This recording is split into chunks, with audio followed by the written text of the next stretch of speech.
We're on the steps of the dugout here in Aberdeen, and we're talking to Kevin Bradshaw, the manager of the Aberdeen Ironbirds. Kevin, thanks so much for joining me. Thank you, Paul. So you are in your fourth season now with Aberdeen, fifth overall in the O's organization.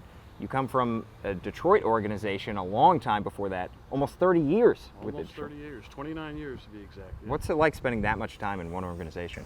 Well, I tell you what, you get to grow up, and I didn't know much about the Tigers growing up in Missouri, but then you get to be around all the, the Al Kalines and the Alan Trammels, the Lance Parishes and Willie Hortons, and all those great players from that '84 team, and then all the '68 team.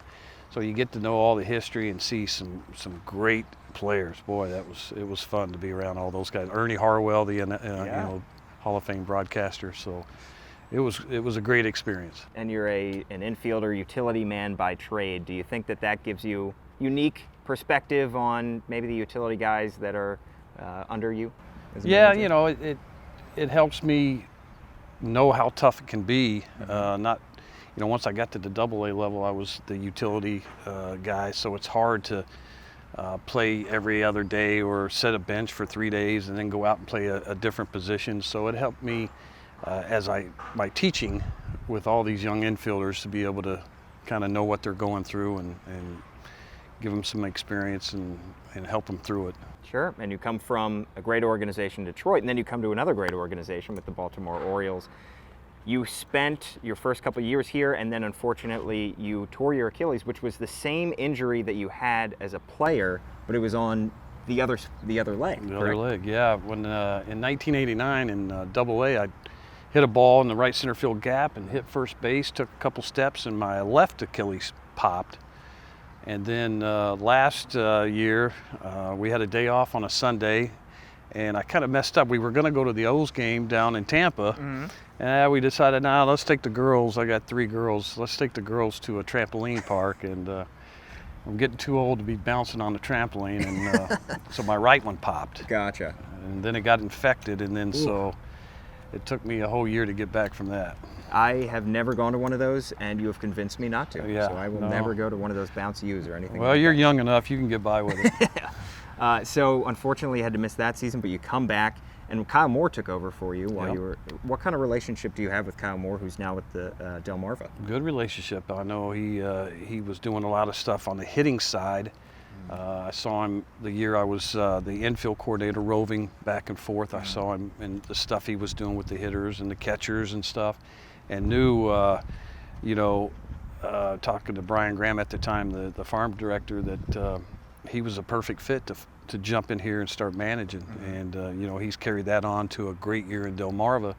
So looking forward to great things from him in the future. I'm sure. And you have gotten to coach and manage a few guys that have moved on to his team as well. Do you have any advice for some of the guys that he's now has in Adley Rutschman that you had here? What was it like managing Adley Rutschman and some of the other guys that have moved on to Delmarva? Well, it's a great honor. You get a guy like that. Anytime you get talent that Adley has, it's great just putting his name in the lineup and watching him play. And we had the same thing in Toby Welk, a young Division III player that came in here and really showed that he was, he's a good hitter. Yeah.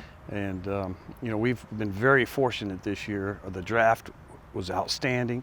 We've had some other outfielders come through here, some other players, pitchers, and I can't say enough about the draft. I'm glad you brought up the draft because it's such a fascinating situation being with a short season team, because it's almost like a rolling admission. You're getting guys as the season progresses, guys who are drafted, signed at different times. What is it like getting a team that is constantly evolving and having to manage all these players and their personalities?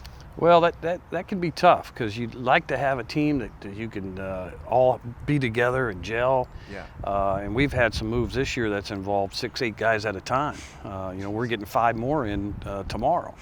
So that part's a little tough, but at the same time, I've been doing this long enough that you have to be able to adjust, adapt, and we get new guys in. We go through our signs, we go through the stuff they need to know, and then we let them go out and play. Yeah. But it's It can't be it was on the bus. Some of these clubhouses we go to are very small, and we're doubling up in lockers and stuff like that. So that's tough. That can be tough. Yeah, that's the tough part. Yeah, and you have had numerous all-stars on this team. What does it mean to get recognized and to have your players recognized on a league-wide level?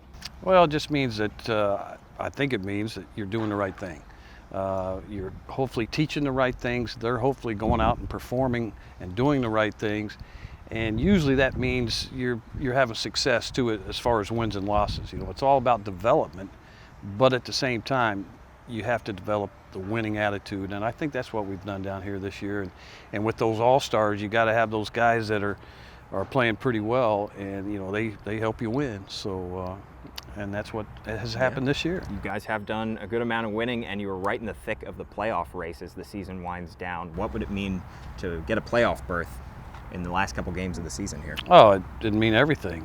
You know, you work all year, and we talked about it in extended spring. You know, you're gonna have to go through Hudson Valley. You're gonna have to go through Brooklyn, Staten Island. You're gonna have to win 45 games probably to win the division, and you start putting it in their heads early in April and May. Yeah. So hopefully it comes down to this, and it has. And you know, we got to take care of business the next 5 games. Yeah, well, hopefully you do. Everybody in Baltimore is rooting for you. And I'm sure there are a lot of people here in Aberdeen that are going to be coming out to the games. Hopefully, if you can get a playoff berth right before the season ends. That would be nice. We appreciate you taking the time. Kevin Bradshaw, manager of the Aberdeen Ironbirds. Thanks.